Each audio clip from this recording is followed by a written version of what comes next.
नमस्कार दोस्तों, मैं सुप्रिया स्वागत करती हूँ आपका डिकोड एग्जाम के डेली करंट अफेयर की क्लास में। दोस्तों, आज हम अपनी करंट अफेयर की क्लास में डिस्कस करेंगे 28 जुलाई 28 जुलाई से रिलेटेड करंट अफेयर को। तो चलिए दोस्तों, जल्दी से आप सभी लोग सेशन से जुड़ जाइए। सेशन को आप सभी लोग शेयर कर दें और जैसा कि मैं उम्मीद कर रही हूँ आप सभी लोग बहुत अच्छे से होंगे और साथ ही साथ अपनी प्रिपरेशन भी अच्छे से कर रहे होंगे। और साथ ही साथ दोस्तों कहना चाहूँगी कि रेगुलर जो है करंट अफेयर की क्लास को फॉलो करिए। रेयरली जो है स्किप होनी चाहिए आपकी करंट अफेयर की क्लास, और अगर कभी क्लास स्किप हो जाती है तो जो आपको पीडीएफ प्रोवाइड किया जाता है टेलीग्राम ग्रुप पे, ठीक है, तो उसको डाउनलोड करके अपना रिवीजन कर लिया करिए। तो कभी छूटना नहीं चाहिए, क्योंकि अगर आप लोग पेपर का पैटर्न देखें तो करंट अफेयर जो है हर एग्जाम में बहुत ही इंपॉर्टेंट रोल निभाता है। बहुत सारे प्रश्न यहाँ से पूछे जाते हैं, तो इसलिए काफी इंपॉर्टेंट है आपके लिए करंट अफेयर। और इसी के साथ साथ हम क्लास स्टार्ट करते हैं। क्लास स्टार्ट करूं उसके पहले कहना चाहूंगी कि जल्दी से चैनल को सब्सक्राइब कर लीजिए और बेल आइकन को प्रेस कर लीजिए। इससे आपको चैनल से रिलेटेड हर क्लास की वीडियो का प्रॉपर नोटिफिकेशन मिलेगा और आपकी कोई भी क्लास मिस नहीं होगी। तो दोस्तों स्टार्ट करते हैं अपनी क्लास। और आज की क्लास में हमारा सबसे पहला प्रश्न है कि निम्न में से किस देश ने गैर बासमती सफेद चावल निर्यात पर प्रतिबंध लगा दिया है। तो किस गैस यहाँ पे देखा जाए किस देश ने जो है गैर बासमती जो सफेद चावल था उसके निर्यात पर, ठीक है, उसके एक्सपोर्ट पर उन्होंने प्रतिबंध लगा दिया। तो किसने किया है दोस्तों? ये किया है भारत ने, ठीक है, इंडिया ने ऐसा स्टेप उठाया है।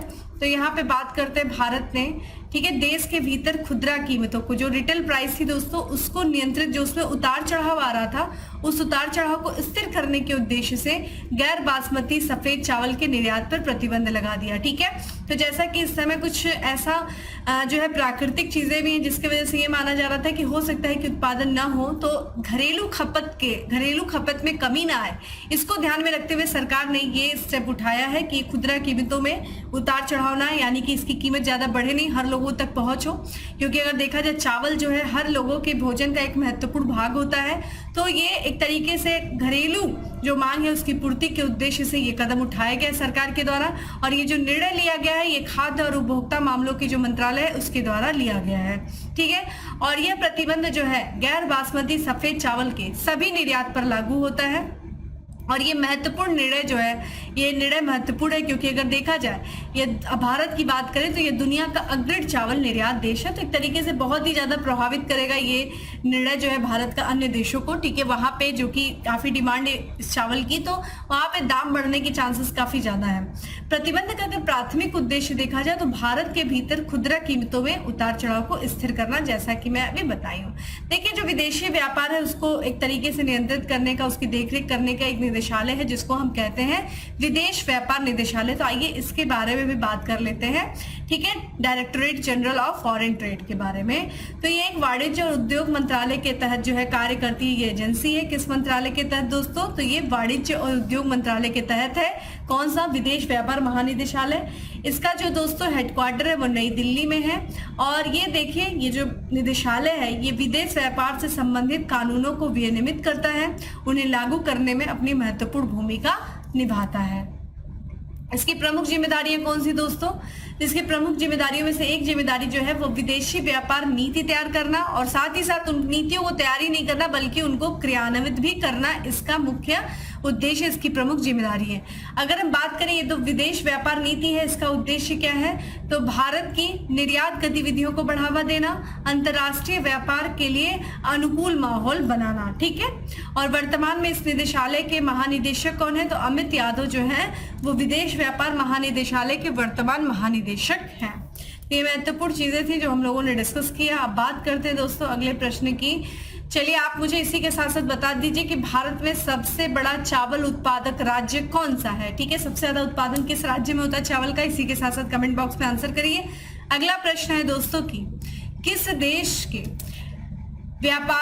विदेश व्यापार मंत्री डॉक्टर थानी अलजेउदी को WTO यानी कि वर्ल्ड ट्रेड ऑर्गेनाइजेशन के 13वें मंत्री स्तरीय सम्मेलन का अध्यक्ष चुना गया है? तो 13वें मंत्री स्तरीय सम्मेलन, WTO के 13वें मंत्री स्तरीय सम्मेलन का अध्यक्ष जो चुना गया है वो चुना गया है दोस्तों किसे?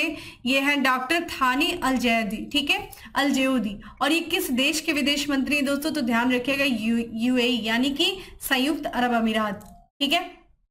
तो संयुक्त अरब अमीरात के विदेश मंत्री हैं जिनका नाम है डॉक्टर थानी अल-जेऊदी, इनको विदेश व्यापार संगठन यानी विश्व व्यापार संगठन यानी कि WTO वर्ल्ड ट्रेड ऑर्गेनाइजेशन का 13वां मंत्री स्तरीय सम्मेलन का अध्यक्ष चुना गया है। और ये जो 13वां मंत्री स्तरीय सम्मेलन दोस्तों होने वाला है, ये 2024 फरवरी में होगा। कहाँ होगा? अबू धाबी में। ठीक है, अबू धाबी जो कि UAE की राजधानी है, कैपिटल है, वहीं पे होने वाला। और यहीं के विदेश मंत्री को ठीक है WTO के 13वें मंत्री स्तरीय सम्मेलन का अध्यक्ष चुना गया है। ये जो निर्णय लिया गया है, ये WTO का भी हाल ही में आम सभा की बैठक हुई थी जेनेवा, WTO का हेडक्वार्टर है दोस्तों, वहां पे ही ये घोषणा की गई है।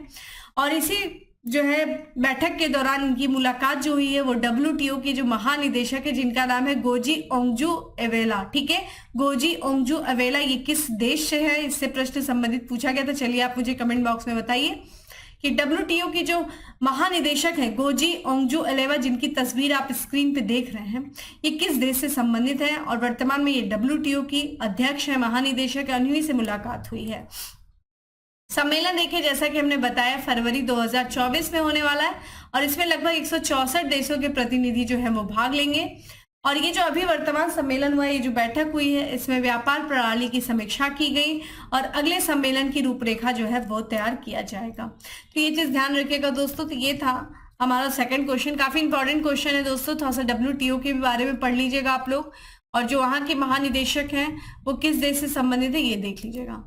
अगला प्रश्न है हमारा कि निम्न में से किस राज्य सरकार ने सशक्त महिला ऋण योजना का शुभारंभ किया है? तो सशक्त महिलाओं को सशक्त बनाने के लिए वहां की राज्य सरकार ने एक ऋण योजना की शुरुआत की है। किस राज्य सरकार ने दोस्तों? तो करेक्ट आंसर हो जाएगा इसका हिमाचल प्रदेश। ठीक है, देखिए इधर कई सारी योजनाओं का क्रियान्वयन किया जा रहा है हिमाचल प्रदेश राज्य सरकार के द्वारा। इसमें महिलाओं को सशक्त बनाने के लिए वहां की सरकार ने एक सशक्त महिला ऋण योजना का शुभारंभ किया। आइए बात करते हैं। तो हिमाचल प्रदेश के दोस्तों जो मुख्यमंत्री हैं सुखविंदर सिंह सुक्खू, जिनकी तस्वीर आप स्क्रीन पे देख रहे हैं, इन्होंने हिमाचल प्रदेश की राजधानी है शिमला, वहां से हिमाचल प्रदेश राज्य सहकारी बैंकों की एक योजना जिसका नाम है सशक्त महिला ऋण योजना, इसका शुभारंभ किया है। ये जो ऋण योजना है दोस्तों, इस योजना के तहत देखिए क्या होगा, जो हिमाचल प्रदेश के स्थायी निवासी, ध्यान रखिएगा ऐसा नहीं किसी अदर स्टेट की आकर के इस योजना का लाभ ले लेंगे, जो वहां के अस्थायी निवासी महिलाएं हैं उनको अपने उद्यम को स्टार्ट करने, अगर वो कोई उद्यम स्टार्ट करना चाहती है, स्थापित करना चाहती है, तो उनको बैंक की तरफ से ऋण दिया जाएगा। अगर वो कोई आजीविका गतिविधियां आरंभ करना चाहती हैं तो उनको ऋण प्रदान किया जाएगा। इतना ही नहीं दोस्तों, रोजमर्रा की जो जरूरतें हैं उनको पूरा करने, अपने परिवार के उत्थान के लिए उपभोग सुरक्षा, ठीक है, उपभोग सुरक्षा जिसको हम कहते हैं कोलेट्रल मुक्त ऋण प्रदान किया जाएगा। यानी कि कोई भी कोलेट्रल नहीं दिया रखा जाएगा, उनको कोलेट्रल मुक्त जो है ऋण प्रदान किया जाएगा। किसके द्वारा? वहां के जो सहकारी बैंक है उनके द्वारा। ठीक है, इस ऋण सुविधा जो है प्रदान, इस तरीके से जो है ऋण सुविधा है वो प्रदान कर बैंक ने प्रदेश की महिलाओं को सशक्त करने, उन्हें कठिन समय में पुनर्भुगतान न कर पाने की स्थिति में अपनी संपत्ति खोने के डर से मुक्त किया है। तो बहुत सारे ऐसे होता है कि जो ऋण ली रहती हैं उन ऋण का अगर वो पुनर्भुगतान नहीं कर पाती है तो उनकी संपत्ति की कुर्की कर दी जाती है बैंकों के द्वारा। लेकिन ये ऋण जो है, जो एक तरीके से प्रदान किया जा रहा है सशक्त महिला जो ऋण वो है, वो उससे क्या होगा कि महिलाओं को अपनी संपत्ति नहीं खोनी पड़ेगी, वो अपना पुनर्भुगतान कर सकेंगे, अपना रोजगार स्थापित कर सकेंगे, रोजमर्रा के लिए जो आवश्यक चीजें हैं उनका वो क्या कर सकेंगी, उनकी पूर्ति वो कर सकेंगी। तो ध्यान रखिएगा सशक्त महिला ऋण योजना हिमाचल प्रदेश से संबंधित है। आइए बात कर लेते हैं यहाँ पे कुछ और कार्यक्रमों की, योजनाओं की जो अन्य राज्यों के द्वारा शुरू की गई है। जैसे एक कार्यक्रम है the vision for all school I health. ठीक है, ये कार्यक्रम शुरू किया गया है गोवा सरकार के द्वारा। वहीं अगला है मेरा रुख मेरो संतति, यह नई हरित पहल है जो कि प्रारंभ की गई सिक्किम राज्य सरकार के द्वारा। मुख्यमंत्री सुखाश्रय सहायता कोष की शुरुआत की गई हिमाचल प्रदेश सरकार के द्वारा। वहीं ग्रीन हाइड्रोजन पॉलिसी तैयार करने की घोषणा की गई किसके द्वारा? हिमाचल प्रदेश सरकार के द्वारा। तो ये कुछ इंपॉर्टेंट जो है करंट अफेयर था जो राज्य अन्य राज्यों से संबंधित, साथ ही साथ हिमाचल प्रदेश का भी हम लोगों ने देखा। अगले प्रश्न की तरफ दोस्तों बढ़ते हैं। अगला प्रश्न है कि किस राज्य में स्थित भायखला रेलवे स्टेशन को एशिया पैसिफिक पुरस्कार दिया गया है? तो भायखला रेलवे स्टेशन है जिसे हाल ही में एशिया पैसिफिक पुरस्कार प्रदान किया गया है। ये किस राज्य से संबंधित है दोस्तों? तो इसका करेक्ट आंसर जो है वो है डी है, महाराष्ट्र से। ठीक है, तो यहाँ पे मुंबई में लगभग 169 साल पुराने भायखला रेलवे स्टेशन, ये कितना साल पुराना है दोस्तों आप देख सकते हैं, 169 ईयर्स पुराना है ये, मुंबई का है ये भायखला रेलवे स्टेशन। और इसने जो है अभी इसका हाल ही में क्या किया गया है, जीर्णोद्धार किया गया है, जिससे कि अपने मूल गौरव को प्राप्त कर सका है। और इसी मूल गौरव को बहाल करने के कारण जो है यूनेस्को का एशिया प्रशांत सांस्कृतिक विरासत पुरस्कार इसको प्रदान किया गया है। ये जो पुरस्कार है वो किसने लिया है दोस्तों, तो ये जो मंत्री है रेल मंत्री अश्विनी वैष्णव, उनको जो है यह पुरस्कार प्रदान किया गया है। और इस पूरे रेलवे स्टेशन का जीर्णोद्धार का जो कार्य शुरू किया गया है वो देखिए, जो भाजपा नेता है प्रवक्ता जिनका नाम है साइना एनसी के एक गैर सरकारी संगठन है जिसका नाम है I love Mumbai. I love Mumbai ने विरासत संरक्षण वास्तुकार आभा लांबा और बजाज ट्रस्ट के मिलन बजाज की मदद से उक्त स्टेशन का जीर्णोद्धार कार्य शुरू किया है। तो अपने जीर्णोद्धार कार्य के कारण और अपने पुराने जो है गौरव को बहाल करने के कारण भायखला रेलवे स्टेशन मुंबई का है, जो कि 169 साल पुराना है, उससे जो है यूनेस्को का एशिया प्रशांत सांस्कृतिक विरासत पुरस्कार प्राप्त किया है। ठीक है, अगले प्रश्न की तरफ बढ़ते हैं।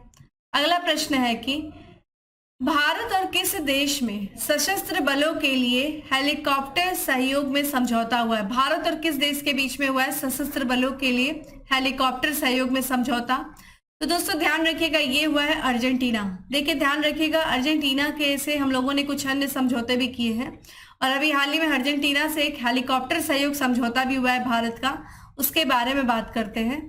तो अर्जेंटीना के रक्षा मंत्री ने बेंगलोर का दौरा किया, अभी वो बेंगलोर गए थे, कर्नाटक की राजधानी बेंगलोर, जहां उन्होंने अर्जेंटीना के सशस्त्र बलों के लिए हल्के और मध्यम उपयोगी हेलीकॉप्टरों के अधिग्रहण के लिए दोनों पक्षों के बीच सहयोग को बढ़ावा देने के लिए हिंदुस्तान एरोनॉटिक्स लिमिटेड के साथ एक आशय पत्र पर हस्ताक्षर किए हैं। ठीक है, ध्यान रखिएगा हेलीकॉप्टर के लिए किससे, हिंदुस्तान एरोनॉटिक्स लिमिटेड के साथ जो है ये आशय पत्र पे ठीक है LOI के बीच में ये LOI हुआ है। ठीक है, ध्यान रखिएगा किससे, अर्जेंटीना और साथ ही साथ HAL, ठीक है, हिंदुस्तान एरोनॉटिक्स लिमिटेड। यहाँ पे बात करें ये जो समझौता हुआ है, ठीक है, ये HAL और अर्जेंटीना गणराज्य के रक्षा मंत्रालय के बीच उत्पादक सहयोग के लिए प्रतिबद्धता को दर्शाता है। तो यहाँ पे जो सशस्त्र बलों के लिए हेलीकॉप्टर सहयोग में समझौता हुआ है किसके किसके बीच, तो भारत और अर्जेंटीना के बीच, और भारत में क्या, HAL हिंदुस्तान एरोनॉटिक्स लिमिटेड। अगला प्रश्न है दोस्तों की निम्न में से किस शहर में सबर बैंक सूचना प्रौद्योगिकी केंद्र स्थापित करेगा।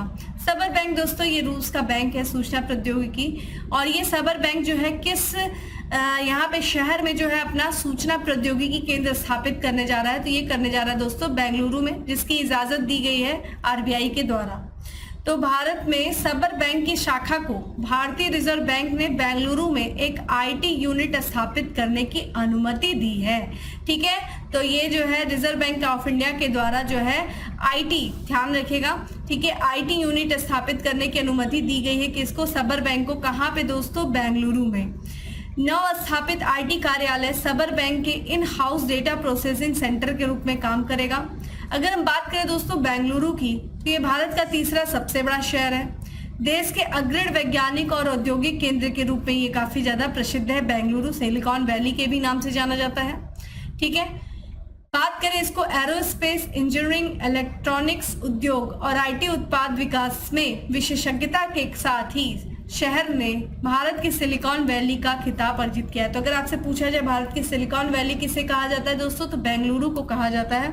और बेंगलुरु में ही सबर बैंक ने जो है अपनी IT शाखा को स्थापित करने जा रहा है, जिसकी अनुमति दी गई है किसके द्वारा, ये दिया गया भारतीय रिजर्व बैंक के द्वारा। ठीक है, अगले प्रश्न की तरफ बढ़ते हैं कि हाल ही में दिल्ली के पहले RO वाटर ATM का उद्घाटन किसने किया है दोस्तों, तो ये दिल्ली का पहला RO वाटर ATM जो है शुरू की गई है, जिसका उद्घाटन किया गया है दिल्ली के मुख्यमंत्री अरविंद केजरीवाल के द्वारा। ठीक है, तो यहाँ पे हम बात करें, मुख्यमंत्री अरविंद केजरीवाल ने मायापुरी फेज 2 में दिल्ली के पहले RO वाटर ATM का उद्घाटन किया। तो दिल्ली के पहले RO ATM जो RO वाटर ATM है, इसका उद्घाटन दिल्ली के मायापुरी में किया गया है। किसके द्वारा, तो मुख्यमंत्री अरविंद केजरीवाल जी के द्वारा किया गया है। दिल्ली सरकार एक पायलट प्रोजेक्ट के तहत ऐसे 4 वाटर एटीएम स्थापित करने की योजना बना रही है। अभी तो पायलट प्रोजेक्ट के तहत दोस्तों इसको स्थापित किया जा रहा है। आगे चल करके पूरे शहर में लगभग 500 वाटर एटीएम नेटवर्क जो है तैयार किया जाएगा और इसके लिए एक वाटर एटीएम कार्ड जो है प्रदान किया जाएगा। किसके द्वारा? दिल्ली जल बोर्ड के द्वारा जो है ये जारी किया जाएगा। और जिसके पास भी ये वाटर कार्ड जो है कार्ड धारक होंगे वो इन एटीएम से हर दिन जो है वो 20 लीटर तक का मुफ्त पानी निकाल सकते हैं। ठीक है, तो अभी देखा जाए पायलट प्रोजेक्ट के तौर पे ये जो है वाटर एटीएम जो है लगाया जा रहा है। पहला वाटर एटीएम जो है वो मायापुरी में लगाया गया है। उद्घाटन अरविंद केजरीवाल जी के द्वारा किया गया है। ठीक है, अगले प्रश्न की तरफ बढ़ते हैं। अगला प्रश्न है कि हाल ही में अंतरराष्ट्रीय क्रिकेट में सबसे ज्यादा विकेट लेने वाले दूसरे भारतीय गेंदबाज बने हैं दोस्तों। ये बन गए हैं रविंद्र चंद्र अश्विन। ठीक है, तो ये देखिए स्पोर्ट्स से रिलेटेड करंट अफेयर था। ठीक है, और रविचंद्रन अश्विन की बात करें तो इन्होंने सबसे ज्यादा विकेट लेने वाले ये दूसरे भारतीय गेंदबाज बन गए। ठीक है, यानी कि इनसे भी ज्यादा किसी ने विकेट लिया है। तो भारत के अनुभवी स्पिनर हैं ये दोस्तों रविचंद्रन अश्विनी। इनको अंतर्राष्ट्रीय क्रिकेट में ये सबसे ज्यादा विकेट लेने वाले दूसरे भारतीय गेंदबाज बन गए। ये जो भी हाल ही में यहाँ पे जो है वेस्ट इंडीज जो कि यहाँ पे त्रिनिदाद टेस्ट में वेस्ट इंडीज की दूसरी पारी में दूसरा विकेट लेते ही अश्विनी के 712 अंतर्राष्ट्रीय विकेट हो गए। ठीक है, तो इन्होंने 712 अंतर्राष्ट्रीय विकेट लिए। इन्होंने किसको पछाड़ा दोस्तों? तो इन्होंने पूर्व भारतीय गेंदबाज है हरभजन सिंह को इन्होंने पछाड़ा है, जिन्होंने दोस्तों 711 विकेट लिए थे अंतर्राष्ट्रीय क्रिकेट में। ठीक है, तो हरभजन सिंह ने 711 लिए थे। अश्विनी, ठीक है, रविचंद्र अश्विनी ने 712 विकेट लेकर के किसको पछाड़ दिया है? हरभजन सिंह को। और इसमें जो है इन्होंने जो 711 विकेट लिए थे इसमें एशिया 11 की ओर से लिए गए 4 विकेट भी शामिल है। तो चूंकि ये दूसरे भारतीय बने तो अभी तक सबसे ज्यादा रिकॉर्ड किसके नाम है दोस्तों? तो अनिल कुंबले के नाम है। तो अब भारतीय खिलाड़ियों में रविचंद्रन अश्विनी जो है वो विकेट के मामले में सिर्फ किससे पीछे दोस्तों? अनिल कुंबले। और उन्होंने कितना विकेट लिए थे? तो 953 विकेट लिए थे। काफी ज्यादा इनके देखा जाए तो रिकॉर्ड है इनके नाम। तो ये चीज ध्यान रखिएगा कि सबसे ज्यादा विकेट अंतरराष्ट्रीय क्रिकेट में सबसे ज्यादा विकेट लेने वाले दूसरे भारतीय बन गए रविचंद्रन अश्विनी और पहले दोस्तों कौन है? अनिल कुंबले हैं। ठीक है, अगले प्रश्न की तरफ बढ़ते हैं कि निम्न में से कौन सा देश फलों और सब्जियों का दूसरा सबसे बड़ा उत्पादक देश है?